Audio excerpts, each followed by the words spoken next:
இயேசு உங்களை நேசிக்கிறார். பிரியமானவர்களே, இந்த நாளில் ஆண்டவர் நம்மளோடு பேசும்படிய வேதத்திலிருந்து சில வசனங்களை கூட வாசித்து ஆண்டவர் நமக்கு கற்றுக் கொடுக்கக்கூடிய, நாம் வாழ்க்கையில கடைபிடிக்கக்கூடிய சில காரியங்களை பார்ப்போம். அது தானியேல் தீர்க்கதரிசியின் புஸ்தகம் 5வது அதிகாரம் 1-6 வசனங்கள் இப்படியாக சொல்லுகிறது. பெல்சாத்சார் என்னும் ராஜா தன் பிரபுக்களின் 1000 பேருக்கு ஒரு பெரிய விருந்து செய்து அந்த 1000 பேருக்கு முன்பாக திராட்சரசம் குடித்தான்.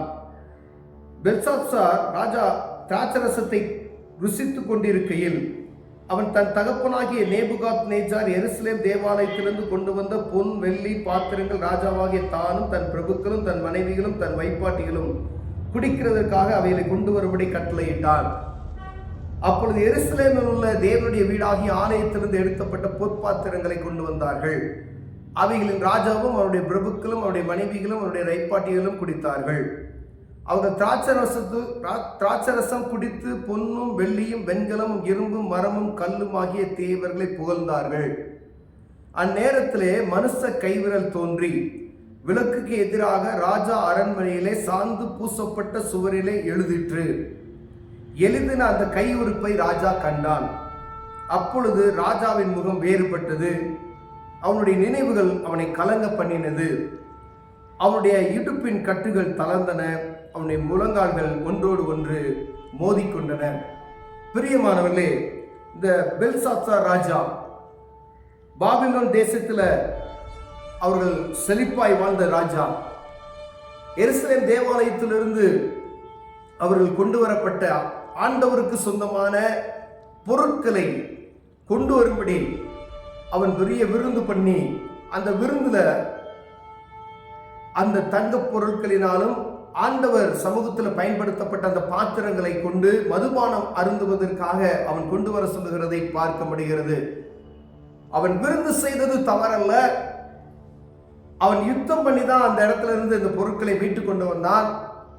ஆனால் கர்த்தருடைய பொருளை எப்படி பயன்படுத்துவது என்று அவனுக்கு தெரியாதபடினால் அவன் அங்கே கீழப்பட்ட வசனம் பார்த்தீங்கன்னா, அப்பொழுது ராஜாவின் முகம் வேறுபட்டது. அவனுடைய நினைவுகள் அவனை கலங்க பண்ணிற்று. அவனுடைய இடுப்பின் கட்டுகள் தளர்ந்தது. அவனுடைய முழங்கால்கள் ஒன்றோடு ஒன்று மோதிக்கொண்டது. நடுக்கமும் திகழும் ஒரு ராஜாவை பிடிக்கிறது என்றால், ஆண்டவருடைய காரியத்துல தவறான முறையில அதை செயல்படும் பொழுது ஆண்டவருடைய பிரசனம் நேரடியாய் வந்து மனிதர்களை தண்டிக்கும் என்பதை நாம் புரிந்து கொள்ள வேண்டும். பிரியமானவர்களே, இங்கு புரதேசத்து ராஜா, அவனுக்கு ஆண்டவருக்கு சம்பந்தம் இல்லை. அங்கு அவர்கள் இஸ்ரவேல் தேசத்திலிருந்து கைப்பற்றி வந்த பொருட்களை கொண்டு வந்து அது நிமித்தமாய் வெள்ளி பொருளும் தங்க பொருளும் எடுத்து அதுல அவன் அந்த விருந்து சாலைக்கு கொண்டு வர சொல்லுகிறான். அங்கு கொண்டு வந்ததும் அல்லாதபடி அவருடைய தேவர்களுக்கு இவன் ஆராதனை செய்து கொண்டு புகழ்ந்து கொண்டு இருக்கும் பொழுது தேவ கோபம் அவன் மேல் வருகிறது. அப்பொழுது மனித கையுறுப்பு போல் ஒரு கையுறுப்பு வந்து அவன் உட்கார்ந்து இருக்கிற அந்த வீட்டின் எதிர்ப்புறமாய் சுவரில், சாந்து பூசப்பட்ட சுவரில் ஒரு எழுத்து எழுதிற்று. இதை பார்த்தது அவன் கலக்கமும் நடுக்கமும் திகழும் உண்டாகிறது. சத்தத்தை இவன் கேட்கிறான். கீழே உள்ள அதிகாரத்தில் நாம் படிச்சுட்டு வந்தோம்னா அந்த சத்தத்தை அந்த ராஜா கேட்கிறதை பார்க்க முடிகிறது. ஆண்டவருடைய பொருள் ஏதேனும் அநேக நேரங்கள்ல நம்ம சாதாரண நினைச்சிரோம், ஆலயத்துக்கு சொந்தமான எந்த ஒரு பொருளும் தன் வீட்டில் இல்லாதபடி கவனமாய் பார்க்கும்படி ஆண்டவர் விரும்புகிறார். நீ யாராவனாலும் இருக்கலாம், எந்த மனுஷனாவனாலும் இருக்கலாம், எவ்வளவு பெரிய ஆளாவனும் இருக்கலாம். ஆனா தெய்வத்துக்கு சொந்தமான எந்த ஒரு பொருளும், தேவ ஆராதனைக்கு பயன்படுத்தக்கூடிய எந்த ஒரு பொருளும், அது நமது வீட்டில், நம்முடைய அரண்மனையில நம்மை அலங்கரிக்கும்படியாய் நாம் பயன்படுத்தும்படியாய் இருக்குமேனா தேவ கோபாக்கினை வரும் என்பதில் சற்றும் அதுல மாறுபாடே கிடையாது. இங்க வேற ராஜா தான், ஒருவேளை ஆண்டவர் பிள்ளைய அப்படி அவருக்கு செய்யறாங்க, அப்படி யாரா இருந்தாலும் சொல்லி, அதனாலதான் அவர் வேறு ராஜா. ஆனா தேவ கோபாக்கினை வருவதற்கு ஒரு மனிதனுக்கு ஆண்டவருக்கு சொந்தமான இடமோ பொருளோ பணமோ அவர்களுக்குள்ள தேவ ஆராதனைக்கு சொந்தமான எந்த ஒரு பொருளோ நமக்கு இருக்கும்போது அதை தவறான முறையில் பயன்படுத்தும் பொழுது தேவ கோபாக்கினவர் கையில இருந்தாலும் சரி, பயன்படுத்தினாலும் சரி, ஆண்டவருடைய ஆலயத்தில் இருக்கக்கூடிய தெய்வம் என்று சொல்லப்படுகிற தேவனுக்குரிய ஆராதனைக்குரிய பொருட்களை நாம் களவு செய்து கொண்டு வந்து அதை அபகரித்து கொண்டு வந்து நம் வீட்டில் அலங்கரிப்போமாயானால் அது தேவ கோபம் நம்மை சேரும் பிரியமானவர்களே. அதுக்கு அதிக வசனத்தை நீங்க தொடர்ந்து படிச்சீங்கன்னா அங்க என்ன நடக்கிறது என்ற காரியம்லாம் நமக்கு தெரியும். இந்த நாளில் நமக்கு ஆண்டவர் கற்றுக் கொடுக்கிற ஒரு காரியம், தெய்வத்துக்கு சொந்தமான எந்த ஒரு பொருளும், ஆண்டவருக்கு சொந்தமான எந்த பொருளும், பயபக்திக்குரியவர்களே, நாம் பயபக்தியா இருக்கிறோம், ஆலயத்துல பெரிய நல்ல ஒரு போஸ்ட்ல இருக்கிறோம், எந்த ஒரு காரியத்திலையும் நாம் தான் கணக்கு வழக்குகளை பார்க்கிறோம். ஆனா ஆண்டவருக்கு சொந்தமுள்ள ஒரு பொருள் நம்மிடத்தில் இருக்கிறதா என்று பார்க்க முடியாது. இப்படியாக ஒரு தேவ மனிதன், அதாவது நம்ம காணிக்கை கொடுக்கறதுக்காண்டி ஒரு கவர் கொடுக்குறாங்க பார்த்தீங்களா, அதை கூட நீங்க வீட்டில் வச்சிருக்காதீங்க. அதுக்கு சொந்தமான அதை போட்டு உங்களால் எவ்வளவு இயன்றதை போட்டு கொடுத்துடணும். ஏன்னா அதுவும் ஆலயத்துக்குள்ளது. உங்களால் என்ன முடியுமோ அதை கொடுத்துருங்க. அதை நம்ம கையில் வைக்காதபடி, ஆலயத்தினுடைய பொருட்களை வீட்டில் இல்லாதபடி எச்சரிக்கையாக இருக்கும்படி ஆண்டவர் உங்களோடு என்னோடு பேசுகிறார். பிரியமானவர்கள், அநேக நேரங்களில் இது தவறு இல்லை அப்படின்னு சொல்லி நம்ம நினைத்துக் கொள்கிறோம். ஒரு சின்ன பொருளோ ஒரு பெரிய பொருளோ, ஒரு சின்ன டிஃபன் பாக்ஸா இருக்கலாம், இல்ல ஒரு பெரிய பார்த்த ஒரு பொருளாக இருக்கலாம். ஆலயத்துக்குரியது ஆலயத்துக்கு தான்.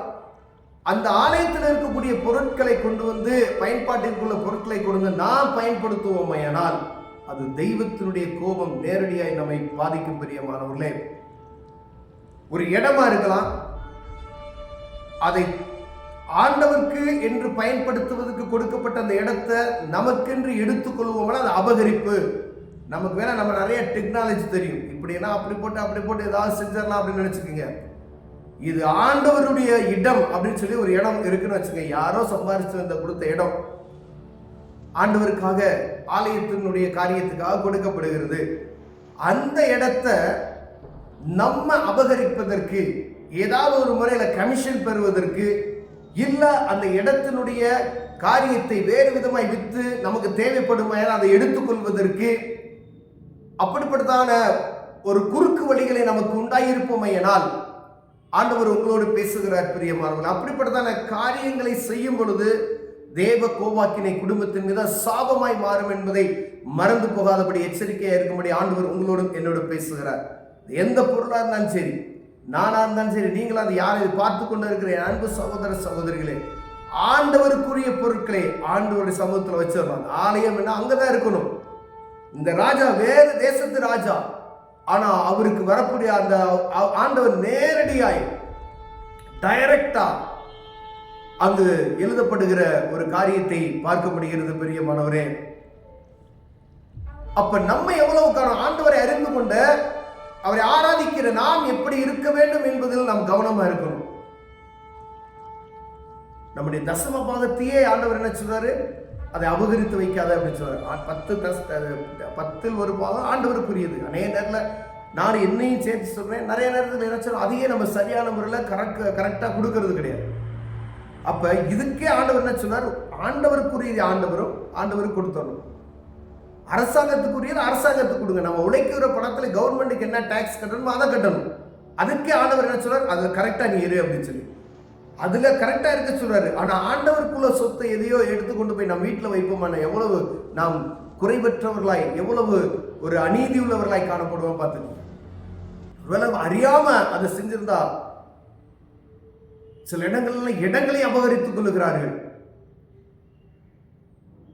எப்படி அது நிமித்தம் வருமானம் வரும் என்பதை பார்ப்பதற்கு நாம் அழைக்கப்படவில்லை.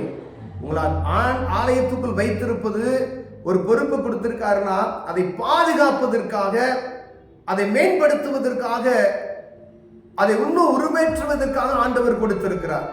அதை பாலடித்து அதை அபகரிக்கணும் இல்ல, அதை அநேக இடங்கள் அப்படி நடக்கிறது நாம் கண்கொள்ளாய் பார்க்க முடிகிறது. ஆண்டவருடைய கோபாக்கினை உங்கள் மீது வராதபடிக்கு, இது வேறு ராஜான்னா ஒரு கையிருப்போம், இல்லைன்னா நம்மனா அடிதான் விடும். அப்ப தேவ கோபாக்கினைக்கு நாம் இடம் கொடுக்காதபடி எவ்வளவுக்கு ஜாக்கிரதை உள்ளவர்களாய் நாம் இருக்க வேண்டுமோ அவ்வளவு ஜாக்கிரதைகளாய் காணப்பட வேண்டும். சின்ன ஒரு காணிக்கை டப்பா இருந்துச்சுன்னா கூட கொண்டு போய் நினைச்சுங்க, அதில் உங்களால் எவ்வளவு இயன்றதோ அதை காணிக்கையை போட்டு என்ன கொண்டு போய் கொடுத்துருங்க. அநேக நேரங்களில் லெந்து டேஸ்க்கு கொடுக்கப்படுகிற காணிக்கட்டுப்பாவே என்ன செய்யறதுல நம்ம கொடுக்கறது இல்லை. ஆண்டவர் உங்களோடு பேசுகிறார். உங்களால் என்ன இயண்டதோ அதை போட்டு ஆண்டவர் சமூகத்துக்கு அதை கொண்டு போய் கொடுத்து விடுகிறது நல்லது. பிரியமானவர்களே, ஆண்டவர் உங்களோடு இடைப்படுகிறார். ஒருவேளை பெரிய காரியமாக இருக்கலாம். தேவ சமூகத்துக்கு போங்க, ஆண்டவர் இந்த தவறை நான் செஞ்சுட்டேன், என்னை மன்னிச்சிருங்க அப்படின்னு சொல்லி நீங்க கேட்பீங்க. அப்படின்னு சொன்னா ஆண்டவர் மன்னிப்பார். சாபத்திலிருந்து விடுவித்து நம்மை காத்துக்கொள்வார். சாபத்தை விரிப்பதற்கு அவருக்கு மாத்திரமே அதிகாரம் அல்ல, அதிகாரம் உண்டு. வேறு யாருக்கு அதிகாரம் கிடையாது. எந்த மனிதனோ பரிகாரமோ எதுவுமே செய்ய முடியாது. ஒரே ஒரு மன்னிப்பு மாத்திரம்தான். அவரை நோக்கி பார்த்து, ஆண்டவரே என் பாவத்தை மன்னிங்க, இந்த காரியத்தை நான் செஞ்சுட்டேன் அப்படின்னு சொல்லி கேட்போமா, ஆண்டவர் மன்னித்து சாபத்திலிருந்து விடுதலை தருவார்.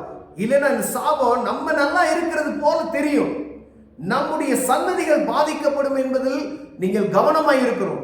நம்ம ஜாலியா இருக்கலாம், நான் ஒரு ஹானஸ்டா இருக்கலாம், நான் ஒரு பெரிய போஸ்ட்ல இருக்கிறான், ஆனா நம்முடைய பிள்ளைகளுடைய வாழ்க்கையை பாதித்து விடும் என்பதில் அது கொஞ்சம் கூட நீங்க கவனமற்று இருக்க கூடாது.